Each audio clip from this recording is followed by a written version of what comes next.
Are people just sicker than they were year on year on year?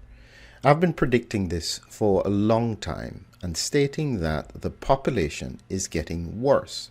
And as you can see here on the screen, I am looking at the January 2026 statistical commentary looking at accident and emergency attendances and admissions in hospitals across the UK. This is important information.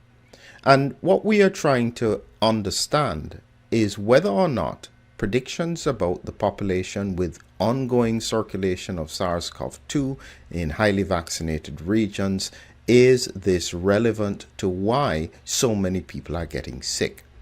There's some details that you need to understand in order to grasp what I'm talking about. The first thing is that there are three types of emergency departments. And if you look over here, Type 1. This is technically the emergency department, that if you are in a car accident or had a heart attack, it's consultant-led 24-hour service with full resuscitation facilities. That's the main accident and emergency people think of. Then you have Type 2. These are single specialty, ophthalmology, dental. They're not quite the same emergency department, they're quite specialized. And Type 3 are urgent treatment centers. They are usually led by GPs and open at least 12 hours a day, every day. And if someone is very sick, they will often get referred from an urgent treatment center into a Type 1 A&E department. This is very important. And so when we are looking at these statistics, you will then understand why each section is so relevant in understanding where we are at the moment. So, as I said, this is the January 2026 statistical commentary.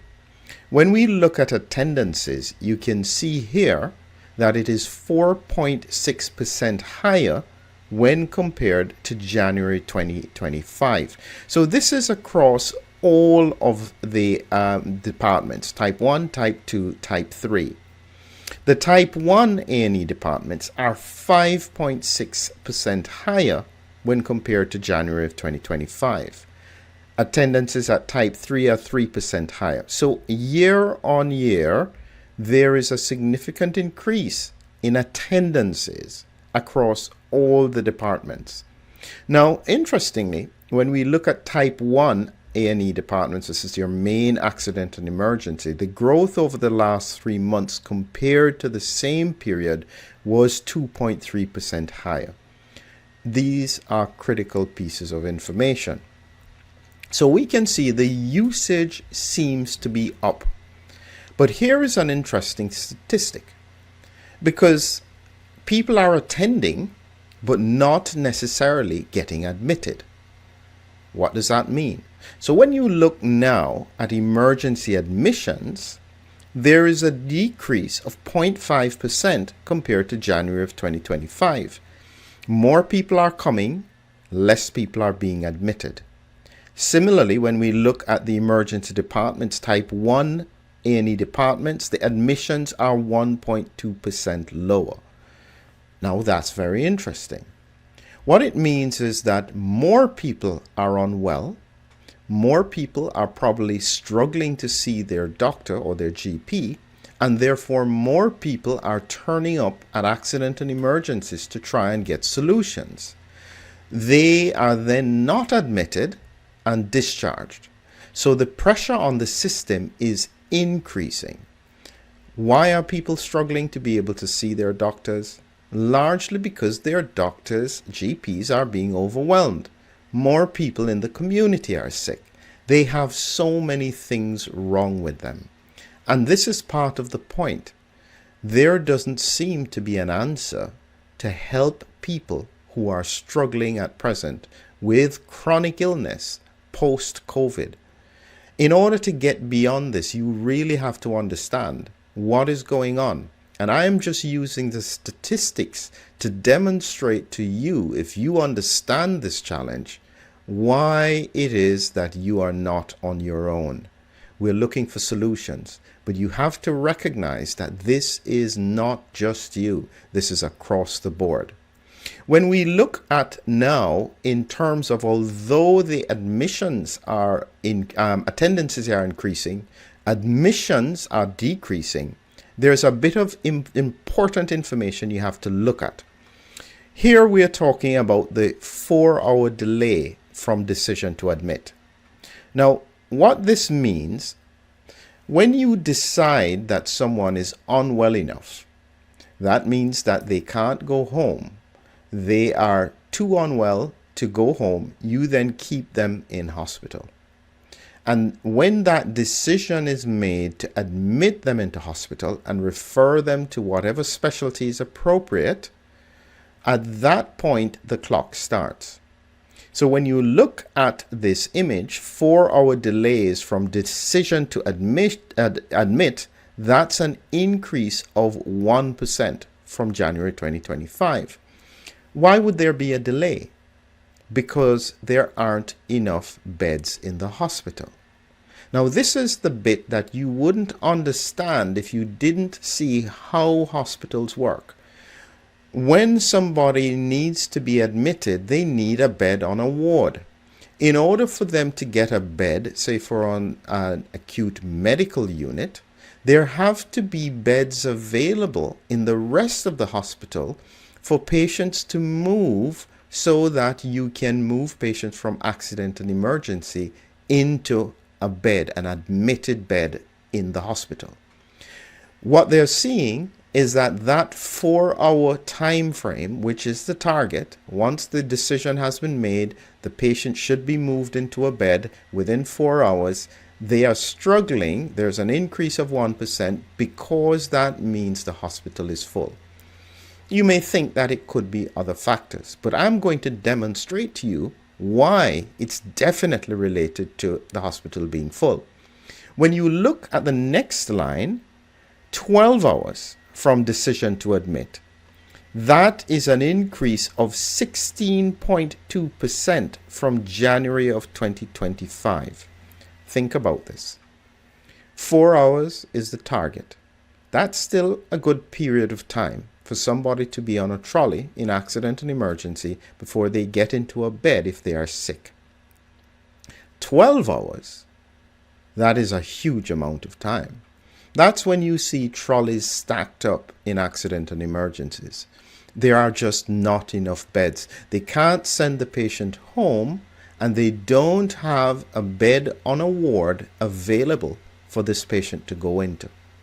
A 16.2% increase year on year.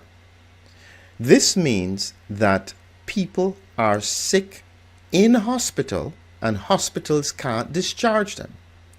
So your output, where people are already in hospital, need to be discharged, and very often are waiting on support services in the community, whether or not it's packages of cares, beds in care homes. They can't get them out because the resources are not there. And so you have a backup of the system. It's almost like being constipated. If you don't move stuff out, when you eat, it will eventually make you sick because it can't move through the intestine. We need that flow through in hospitals in order to be able to have capacity for patients to come into new beds and be managed. What does this indicate? A few things. One, attendances are up. More people are sick.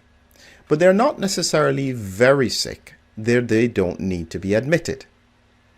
Of the people who need to be admitted, the delays to admit them are up. So even though there are less people than in 2025, 0.5%, they can't get a bed because there are already too many people in the inn. This is the critical piece of the puzzle. What we are seeing across the board is a sicker population, a more frail population, especially in the older cohorts. And this then has a knock-on effect onto the whole system. The reason I'm highlighting this is because this is predictable.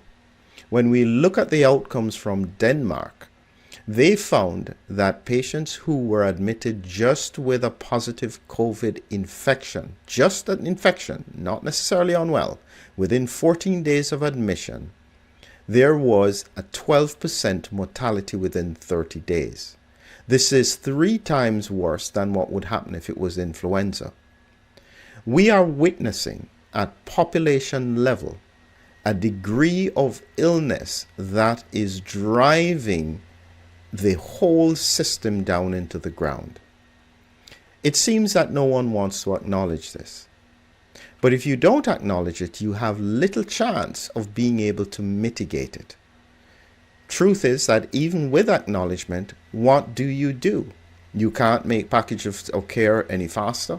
You can't create more care homes. But if there is an anticipation that this pressure will continue week on week, month on month, year on year, there is a chance to put more resources or become more creative in how you manage it. This is the reality that we have to face. There is no way out of this, and I suspect that this is what is happening across the board in Western countries that are highly vaccinated. You may wonder why I keep on mentioning that.